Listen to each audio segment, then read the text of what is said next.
Anytime I've asked anybody what the most popular Mexican dish is, they usually say chile de nogada. Not because it's eaten more often, but more so because it's a very pretty dish that's made especially for certain occasions.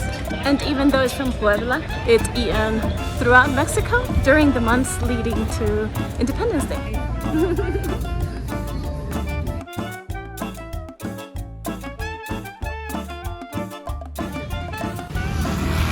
Good morning, sunshine. The first year we were here, we did come to the Zócalo to experience what it would be like for Independence Day. They had a party and the girls had a blast, and I'll tag the video below so you can see what the celebration here is. The only thing we missed because it was too close to 2020 was El Grito, which last year I was told was here. Which is when the president reenacted when Hidalgo called for the end of the Spanish rule, for racial equality, and for the redistribution of the land. So this coming week is Mexico Independence Day. Well, the night of September 15th, they do the grito.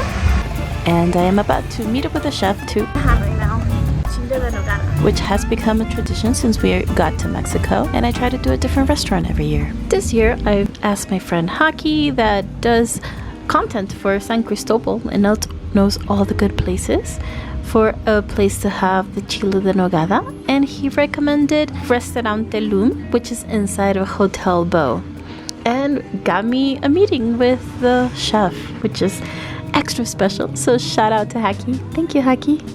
I will put his Instagram handle in the description.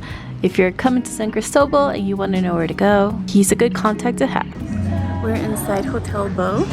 Beautiful hotel. And I've never eaten at the restaurant, so it's going to be my first time.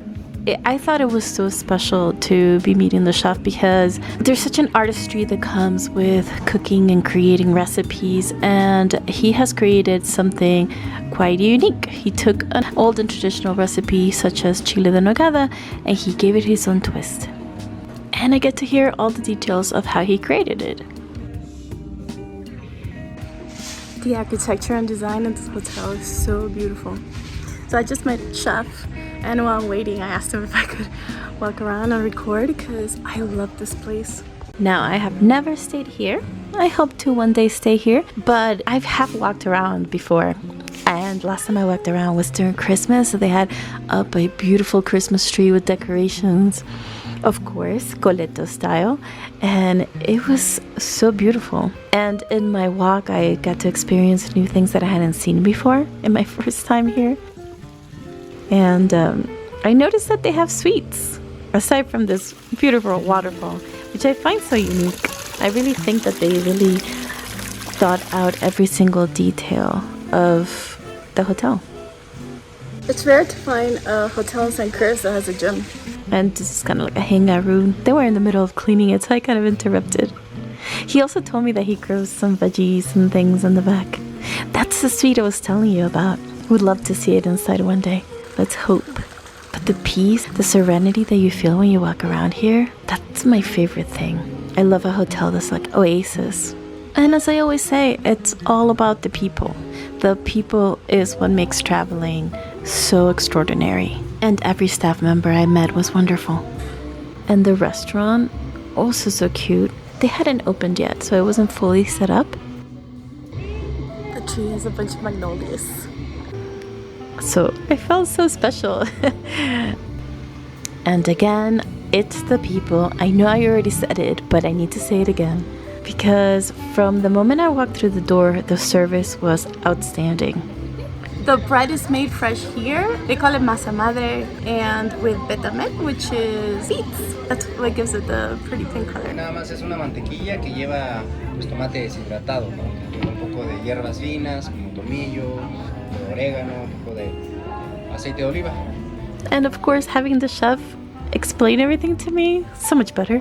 The bread is delicious. The texture is super moist and chewy, and the outside is nice and crispy, and the butter just gives it a little kick. Okay. Lleva ingredientes, ¿no? Bastante locales y pues lo tradicional de un chile en nogada, plátano macho, el chile poblano.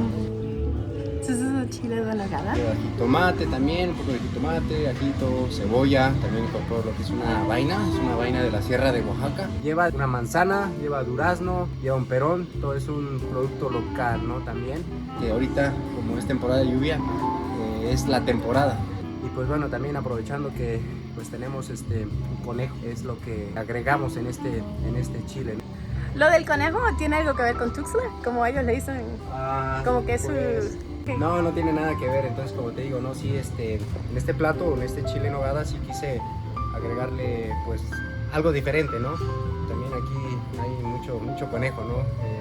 Lo que son los alrededores en las montañas, también le da un toque no muy peculiar, pero sí muy rico, ¿no? También. You could really tell his passion for the food as he explained. Es un chile nogada. Bueno, ya sabemos que es la temporada, ¿no? Entonces aquí tiene que venir a probar los chiles al restaurante Loom en Hotel Bo. The chef is originally from Oaxaca, but he's been living here for many, many years.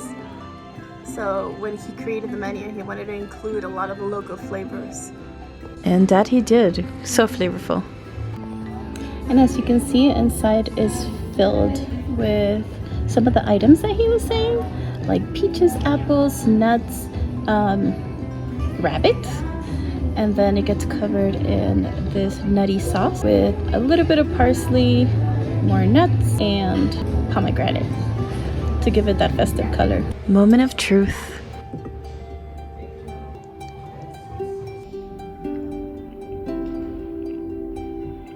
It is so delicious. And to me, this dish kind of tastes like Christmas because it's got like a raisiny, apple, cinnamony kind of flavor. This is the best chile de nogada that I've had so far, for sure. The execution was just flawless. Every part of it, every aspect. There's so many flavors that kind of just go together seamlessly. And I've tried a few of chile de nogadas in different places, and I have to say that sometimes the cream on the outside overpowers the inside. But in this case, you get the gaminess from the rabbit and the slight sweetness from the peaches and the apples, and then the creaminess. So it's not only a mixture of flavors but also of textures, because you have the crunchy nuts and pomegranate on the outside, the delicious creaminess. And I love that sometimes they'll batter the outside of the chile poblano, but in this case it's not battered and it's cooked to perfection. It has like a little bite to it. Or a snap. Cheers! Oh, it's delicious. It has passion fruit, and passion fruit is my favorite. And it's not easy to find places that have cocktails. I feel like most people here just drink it straight or drink a beer or something like that. So it was really nice having the cocktail to go along with it. The owners of this hotel/restaurant also have a bar that makes delicious cocktails like this one. And it's just a tad spicy. I actually love when you don't notice that it's spicy, because I only noticed when my nose started getting runny. Un jarabe, pero se le agrega lo que es un chile habanero. I'm so happy right now. I don't know why food makes me so happy, but it does. And such elegantly prepared food with such amazing flavors. Pretty good day today. All in all, it was amazing service and the food was delicious. And look at this, the ambience. Do you see this? It's gorgeous. Hope you enjoyed. Thank you for watching, and I hope you have the chile de nogada one day. Bye. Love you.